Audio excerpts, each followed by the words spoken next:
The wise musicians are those who play what they can master. Man, I got a million dreams. That's all I do is dream all the time.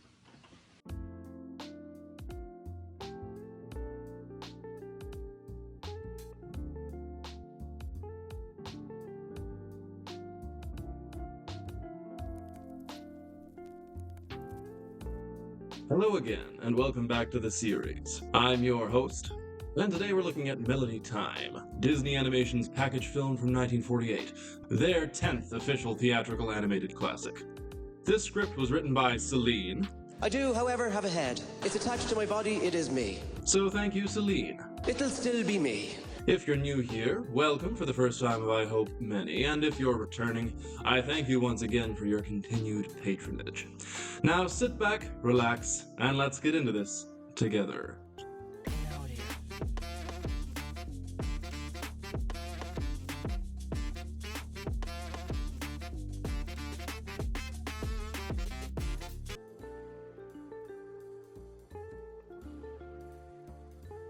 According to Disney himself, the film's plot is as follows. In the grand tradition of Disney's greatest musical classics, such as Fantasia, Melody Time features 7 classic stories, each enhanced with high-spirited music and unforgettable characters. A feast for the eyes and ears full of wit and charm. A delightful Disney classic with something for everyone. Perfectly vague, as always. Thank you, Walter. In late 1947, Disney announced he would be releasing a regrouping of various cartoons at his studio under 2 titles, Melody Time and 2 Fabulous Characters, to be released in August 1948 and 1949, respectively. Melody Time ended up being released a few months earlier than planned in May. And as we discussed last week, 2 Fabulous Characters ended up being renamed and released as The Adventures of Ichabod and Mr. Toad in 1949 to end the package film era. These package features were little-known short film compilations that Disney produced and released as feature films during World War II. They were financially and artistically lightweight productions meant to bring in profits to allow the studio to return to fairy tale single-narrative feature form, a goal they finally completed 2 years later with Cinderella in 1950. Melody Time was the last film the Andrews sisters took part in. They sang throughout the 10-minute segment known as Little Toot that I'll get to eventually. Andrews sisters member Maxine said, "It was quite an experience. On the wall at the studio, they had the whole story in picture form. 2 songwriters played the score and Walt Disney explained it to us. It was a new thing for Disney. We sang the narrative. It was very exciting to work with Disney. He was such a gentleman. Kind of wish I liked that one better." Favorite juvenile Disney actors Bobby Driscoll and Luana Patton, who also starred in Song of the South and So Dear to My Heart together, as well as Luana appearing in last week's Fun and Fancy Free opposite Edgar Bergen, appear in the last sequence as the 2 children who hear the story of Pecos Bill. This was the last of the true 1940s package films, as the only one to come after it was Ichabod and Mr. Toad, which at 2 stories is barely a package film at all. Melody Time, with its 7 short segments, is truly the last of its particular kind for Disney until Fantasia 2000. Package films in general, or anthologies as they're more commonly referred to in wider cinema, are also usually themed in some way, each short story contained within it revolving around a central theme, premise, or idea. In Disney's case, several of their anthology movies revolve around music. Fantasia, Fantasia 2000, Melody Time, and Make Mine Music are all anthology films revolving around the themes of music and musical genres, and their synthesis with the art of animation. Similar to Make Mine Music before it, Melody Time is, of course, based around the music of the 1940s, popular and classical. But it is not quite, I find, as tied to its decade or its time period overall as Make Mine Music. Just not to my ears. It feels a little bit scattershot. It's just not quite as specific.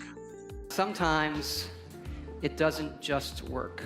Melody Time made back $2.56 million on a collective budget of $1.5 million, making this another fairly solid financial return for Disney, if not as profitable as a few of the films that had been released since the 2 big Disney box office bombs of 1940. Still, this helped pave the road for Cinderella, as well as everything to come after her, and that was all that mattered. Melody Time was unusual in that, until 1998, 50 years after its initial release, it remained one of the handful of Disney's animated features yet to be released on video cassette. Some of the segments have been re-released as featurettes, and Once Upon a Wintertime has been included on other Disney video cartoon compilations. I hope you will forgive me if any of these segments on shorts are briefer than you would like them to be. I tried to write everything that I could. I'm very sorry and I apologize.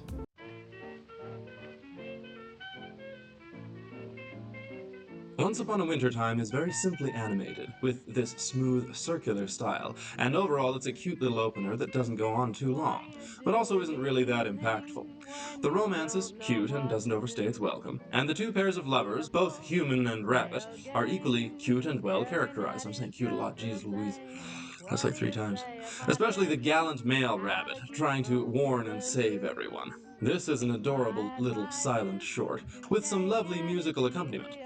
It's not too long, and it opens up the movie nicely. I also think that most people will agree with me when I say that I was a bit more invested in the rabbits than the people.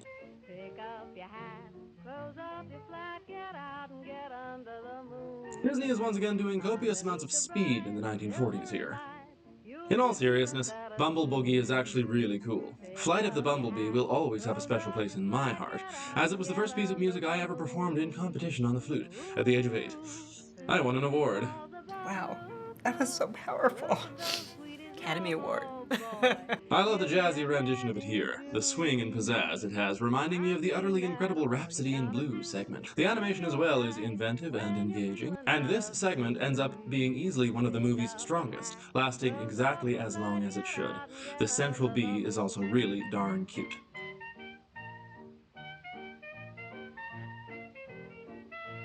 Johnny Appleseed is next. Physically, Johnny reminds me a lot of Milo Thatch from Atlantis. There's less than 100 years separating them. Perhaps they're related. I quite like Johnny's opening theme song, The Lord is Good to Me. It's just adorable. The singing voice is lovely, and the melody is jaunty as all heck. Johnny's pioneer guardian angel is an amazing character that I had completely forgotten existed at all before this rewatch. His song about Apple products is hilarious, and his singing voice is just kind of terrible in the best way. He has a wonderful accent. There's apple this and apple that, the recipes that fill your hat. Why, I could carry on like this all day. That Midwestern pronunciation of forest instead of forest by the narrator is so interesting to hear. In general, the old-timey language, accent, and delivery of the narrator is a real treat to listen to. Dennis Day does not disappoint, so soft yet strong. I am gay! In general, I like the way this short keeps the music going constantly, shifting in and out of different traditional American genres of songwriting. Johnny being pissed off at his own death is really funny to me. Johnny is one of the only Disney protagonists we see actually die on screen, similar to Willie the Whale from Make Mine a Music, as we see basically the breadth of his entire adult life. And once again, Johnny's guardian angel rules. This short was also used in Disney's American Legends from 2001, alongside 3 other shorts about American folk heroes, including one about John Henry, and there was a couple others, but I really liked that a lot. Paul Bunyan, I think, as well, and there's one other. I actually am really fond of this short, all told. It's really funny and well-paced. The music is lovely, the message is worthwhile and positive.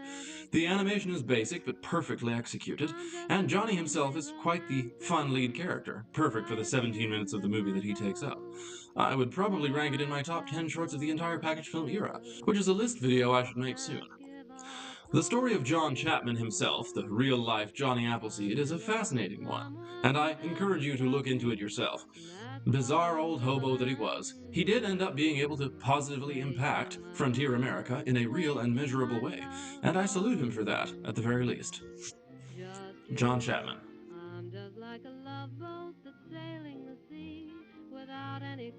Little Toot, about a tugboat, is our short number 4. Side note, but I wonder if Judy Hopps calling the fake elephant child in Zootopia Little Toot Toot is an intentional reference to this short.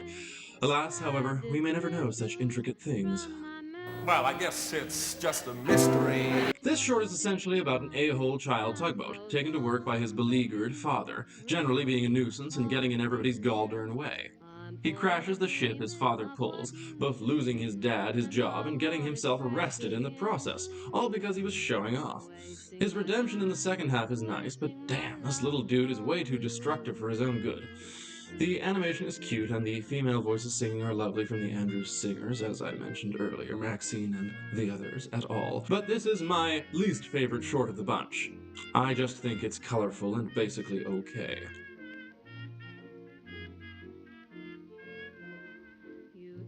In sharp contrast in quality, this next short, Trees, showcases some of the silhouette-heavy animation style that would come to full maturity in Sleeping Beauty, courtesy of layout artist Ken O'Connor, rendering pastel images directly onto frosted cells, creating a completely new and unique animation effect. This entire short is very much a precursor to several sequences in Sleeping Beauty with this technique and its style. This is a truly classic-feeling Disney animation-themed short.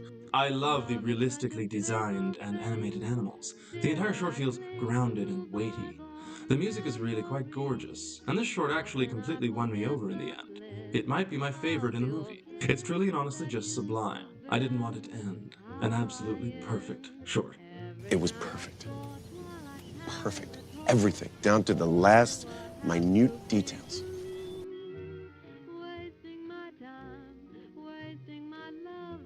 Blame It on the Samba is the third package film appearance of Jose Carioca and the fourth appearance of Donald Duck in this era. Side note, Jose Carioca has got to be one of the most underrated Disney characters ever. This is definitely another quite pleasantly meth-addled Disney short. As much as I love seeing Donald and Jose again, and the zany Araquan bird, this is just a little too weird to be that great. It's always just bizarre whenever live action is incorporated into the package films. This is silly and fun, and the music is incredibly lively, but it's definitely one of the weaker and less distinct shorts, feeling like a bit of an odd leftover from the Saludos Amigos and Three Caballeros period. Still, fun to see these guys dance around one more time in a package film.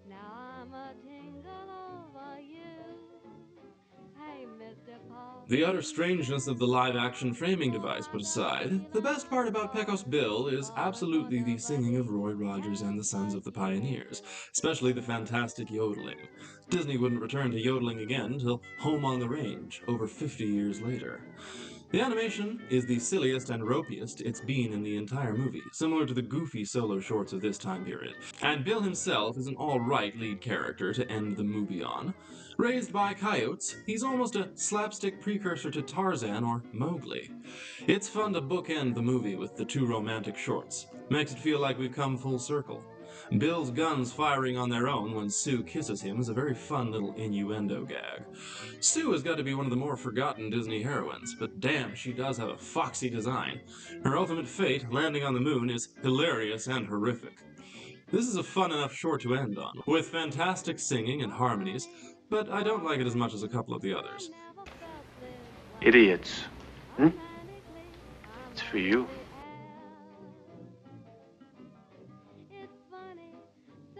Now it's time for the Critics Roundup, which is the segment of the videos where I look at the rankings of the critics, of about 22 critics in this case, the people who did rankings of the Disney animated classics from the last few years, and I see where they ranked it in the list, and I hear a few thoughts from them. So let's share in that together. It's Rotten Tomatoes, but honest.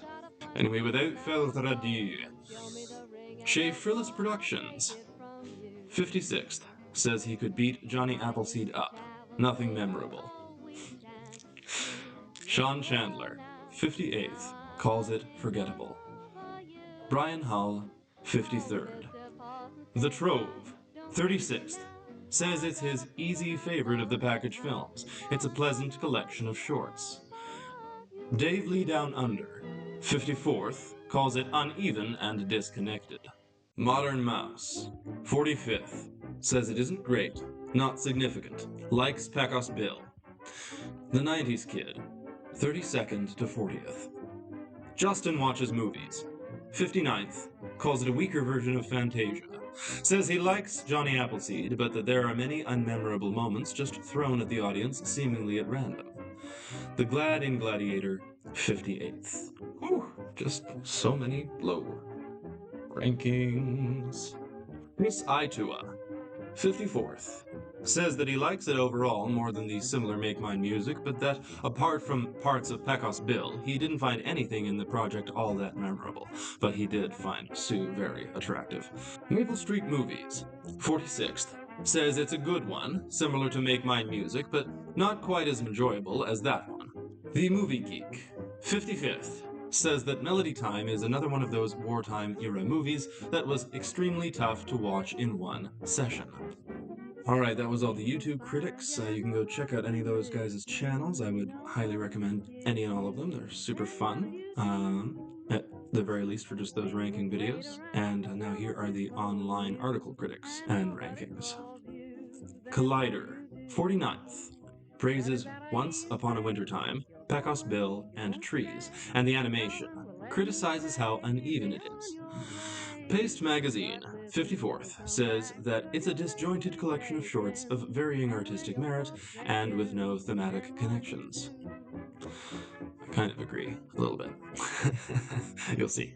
Slash Film, 50th, says it isn't exactly bad, but also not terribly remarkable. Says Pecos Bill is the standout short. Hollywood.com, 33rd, says that at a certain point, all of the early Disney anthology movies blend together. This is just the one we remember the best. Screen Rant, 57th, says that while it is similar in concept, it doesn't deliver the same kind of spectacle or excitement as Fantasia. Cinema Blend, 54th, says that while there's nothing wrong with any of the shorts, that they're all fine, nothing really stands out either, and that it feels more thrown together than other package-era films. The Playlist, 46th, says that Melody Time gets closer than Make Mine music in terms of emulating the Fantasia concept, but that it's hit or miss, and that Pecos Bill is overlong and soporific. Unshaved Mouse, 51st, says, you want my review of Melody Time? It's Make Mine music, but not as good. There. Noah Fryman, 51st, says that I found out of all the package films, these contained the best storytelling elements. Each short tells a good, cohesive story with really good visuals. Darth Docking on Reddit, 57th. So that was another slightly rough Critics Roundup. We're getting used to that in this era, but that's coming to an end because next week's will be a little bit kinder, I can promise you, and there's a lot of fans of that next film, but regardless, this week it was 22 critics, with the highest ranking coming in at 33rd, meaning it did not rank in anyone's top half, once again, which is quite common for these package-era films, earning an average ranking of exactly 50th on the dot. And I'll flash up the ranking now, also for you as well, for the 10 so far. But yes, it is 8th so far out of 10. So yeah, that's fun. Oh no! Anyway.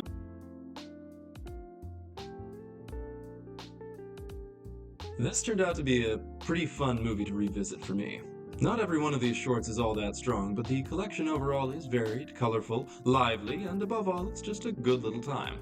I love a lot of the characters and music in this anthology, especially Johnny Appleseed and Trees, which are tied for my top spot. It's not the absolute strongest package film, but it's not the worst either. Disney animation was still finding its footing again after the war, as this was their last collection of more than 3 shorts until Fantasia 2000, as Disney was quite desperate to return to making full narrative films. For what it is, it's fine enough, and I had a good time watching and reminding myself of the particulars of this odd era in Disney history. It's below average for their standards, but some things must always be. As for me, I'm giving it a 5 out of 10. It's a perfectly acceptable Disney movie, and I always enjoy it, but it is certainly one of the weakest entries in this entire list, judged up against everything else before and after it. Check out Melody Time. If for nothing else, it's fun to definitively be able to tell people which short you think is the best. It has some excellent music, even if the shorts that accompany said music have perhaps the least relation to them or to music in general out of any of the 4 music-themed Disney anthology films. That's honestly why I struggle to talk about the themes of this one like I usually would, because this truly is just a totally random collection of shorts produced during the wartime era. However, pleasant as most of them are, 5 out of 10 overall. Okay. And that's it. Next time, we'll be back again and looking at 1949's The Adventures of Ichabod and Mr. Toad, the superior of the pair of silly two-story films of this era, and the most generally popular film of the package era overall. So please do join me for that as well.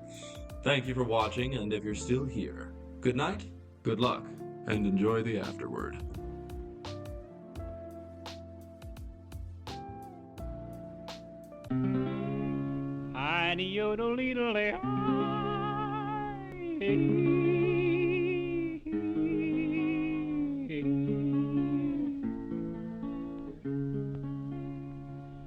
I'm thinking tonight of Dixie.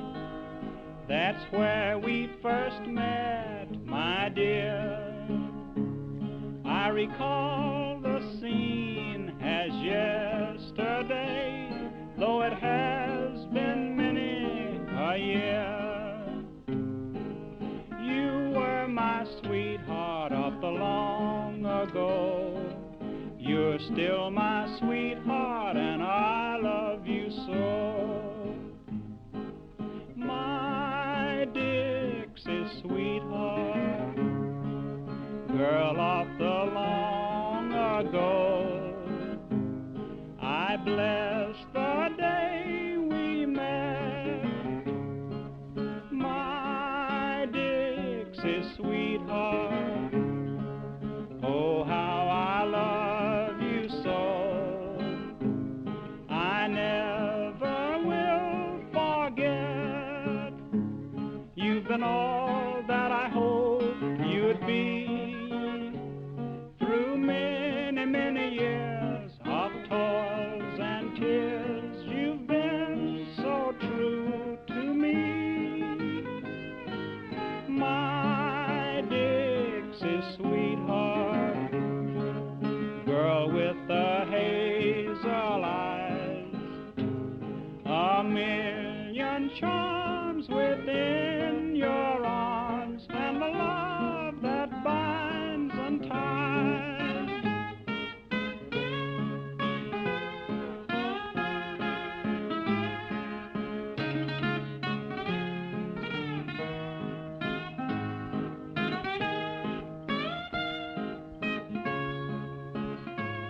You've been all that I hoped you'd be. Through many, many years of toils and tears, you've been so true to me. My Dixie sweetheart, girl with the hazel eyes, a million charms within your arms, and the love that binds and ties. Hidey-yodelee-lee.